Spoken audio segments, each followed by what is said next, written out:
Optimism. Hope. That's my initial response to the 2024 general election here in the UK. I've not felt this optimistic for a very long time indeed. Now, for those who've been following this channel, you'll know that the position that I pushed went like this. The Tories are toast. Let's send Labour a message. The argument was a Labour landslide is inevitable, so you can vote Green or Independent with no risk.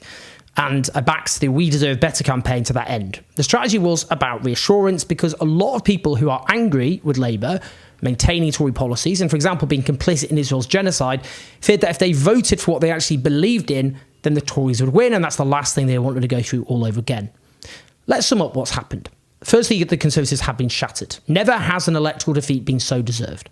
From the worst squeeze in living standards ever recorded to the destruction of our public services, from Liz Truss turning us all into guinea pigs for her deranged economic experiment to an NHS on its knees, from the war on young people to the bile perpetually showered on minorities. This is the worst result for the Tories since they were founded in their modern form in 1832 with just 121 seats, down by 251. Liz Truss, aforementioned, lost her seat with the biggest swing of a Tory MP to Labour ever recorded. Do hereby declare that Jeremy Terry is duly elected. Look at a little face there. Not a surprise for anyone who watched the video we made when we visited her constituency. Do check that out.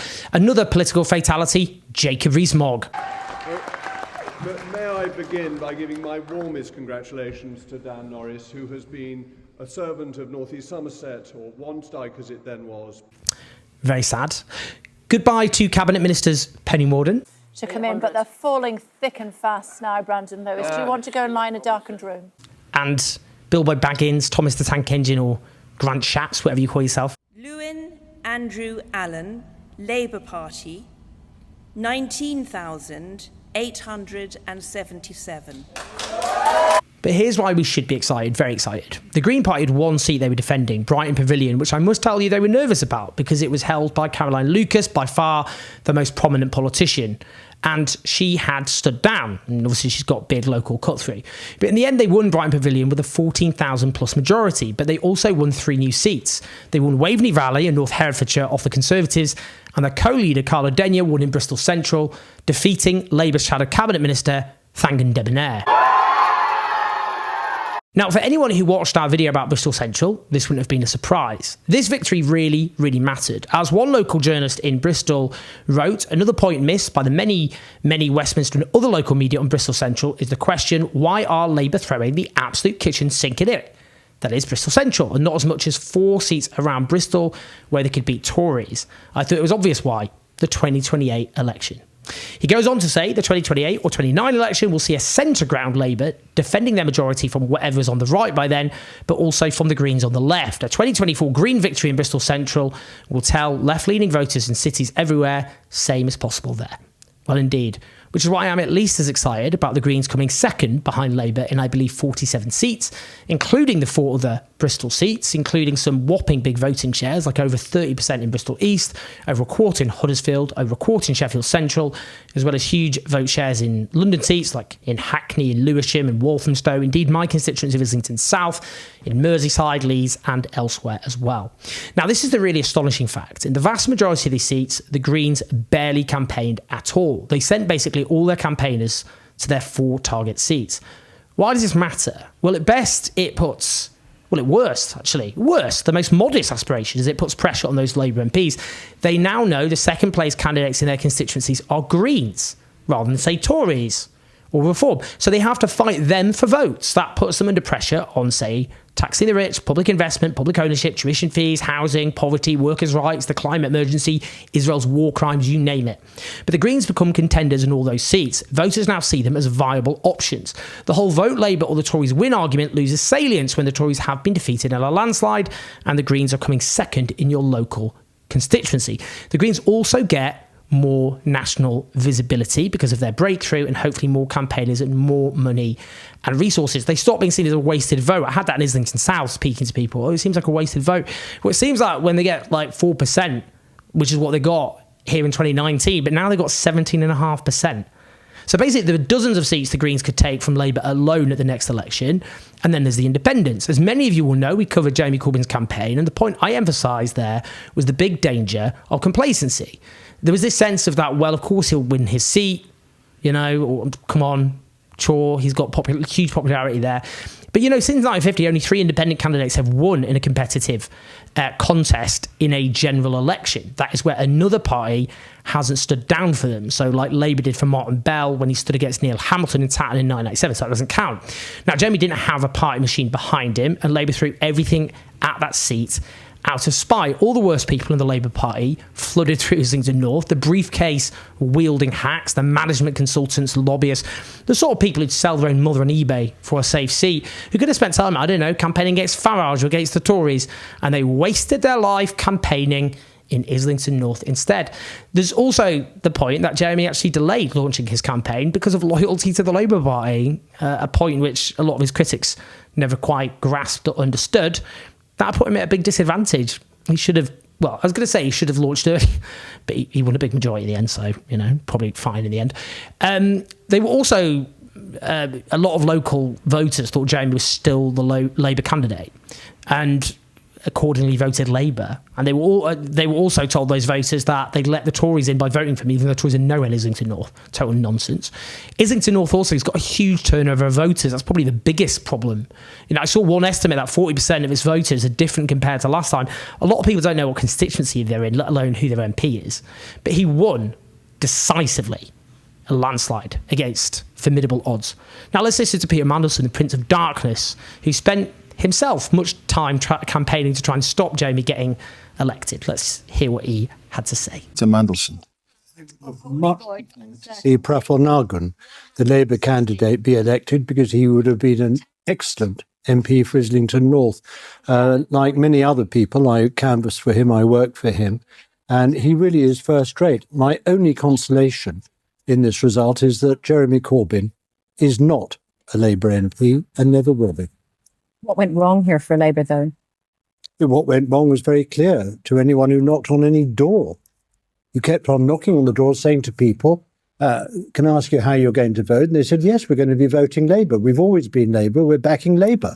Therefore, and we're going to be voting for Jeremy Corbyn. He'd have to have a heart of stone. Not happy, is he? Oh, well. And last night as well, 4 other independents also triumphed, including unseating Shadow Cabinet Minister Jonathan Ashworth, one of the party's big communicators on television. These independents often focused on the genocide being committed by Israel against Gaza. They're not exclusively, also on domestic issues. One of the shadow ministers who was very nearly unseated was Wes Streeting, the health secretary and Uber Blairite, who was committed to extending privatisation of our NHS. His opponent, a 23-year-old British Palestinian woman named Leanne Mohammed. I joined the campaign trail with her. I saw how incredibly charismatic she was. I saw how much support she had. Cars honking just at the sight of her, like she was a big celebrity. Huge enthusiasm on the doorstep. I knew she was going to do really well, but she was virtually ignored by the entire media, even though she nearly unseated and ended the political career of one of Labour's biggest stars. I must also mention, of course, Faiza Shaheen, one of the best candidates Labour had at the outset of this election, a woman of colour from a working class background who'd been overwhelmingly selected by local members to represent her community, who defied the odds to become an amazing economist, who was then purged after the election was announced and publicly humiliated. Because of that, she rightly stood as an independent and came a joint second with the Labour candidate, despite all the odds and the lack of any party behind her, and just having to launch a campaign on the hoof. Because of what Labour did there, their factional spy, Ian Duncan Smith, the Tory MP, former Tory minister, was re-elected. Now you can hear Ed Balls, the Labour right-winger, saying, well, good, it's a price worth paying. Just listen to this. So there's Starmer's ruthlessness Exactly. kind of not paying off. They didn't win the seat, but maybe he's glad she's not. People watching the programme have strong views, but I would tell you the Starmer team will say price worth paying. And then there's Keir Starmer himself. Now, normally in their first general election, the leader of the opposition gets a big vote surge in their constituency. But Keir Starmer's majority halved in Holborn and St Pancras in London.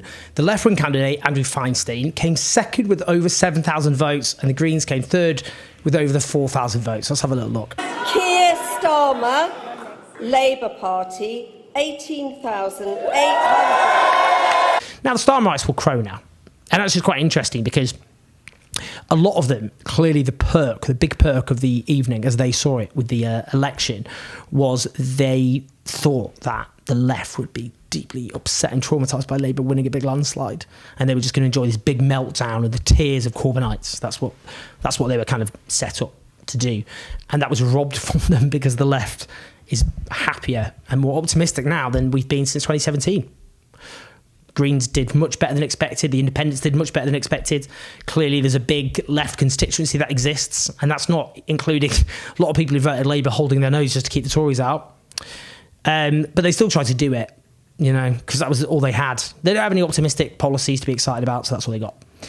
But, enjoy your honeymoon, guys, because this is as good as it's going to get. Even though the YouGov polling, this is what they disregard, show that half of Labour's voters only did so because they wanted rid of the Tories, compared to 5% who said it's because of Labour's policies and 1% who said it was Starmer's leadership.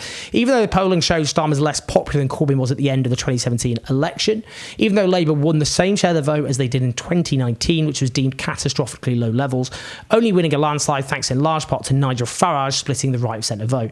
Just think of it, all the unprecedented Tory chaos and turmoil of the last few years, all of the disasters, the easy rise Starmer's had from the media, not being called the second, the Lucifer, Satan, all the rest of it on a daily basis, hourly basis by the media and by his Labour MPs.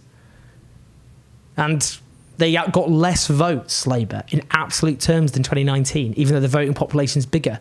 And they got way less votes and a much lower percentage than in 2017 under Corbyn. Even though Survation shows 73% of the public say the biggest factor in Labour's victory was ending Tory government, with only 21% saying it's because voters wanted a Labour government. Some of supporters will go, quite legitimately, that's our electoral system, though. That's how it works. It's seats that count. Fine, but it doesn't detract from the lack of enthusiasm these statistics show. And that's at the very outset. Labour has won by default. It enjoys no popular enthusiasm at all. It's got no policy answers to the problems facing the country. It comes to power at a time of massive crisis, lacks the charisma and stature of the founders of New Labour, whatever I think about that lot. How do they think it's going to go?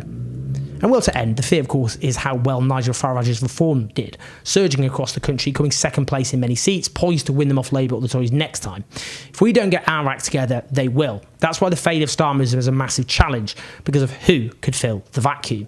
But this is a really, really good start. New Labour came to power in 1997 without any of these issues, and its figureheads were much more impressive. I genuinely believe under this government we can build a strong left, one which can in time transform this country and rid it of its injustices. Are you up for it? Let's do this. Please like and subscribe. Do leave your comments. Love to hear your thoughts. Do help us take on the right-wing media. We've got lots of videos and documentaries to come about the new Starmer era. Listen to the podcast. Speak to you soon.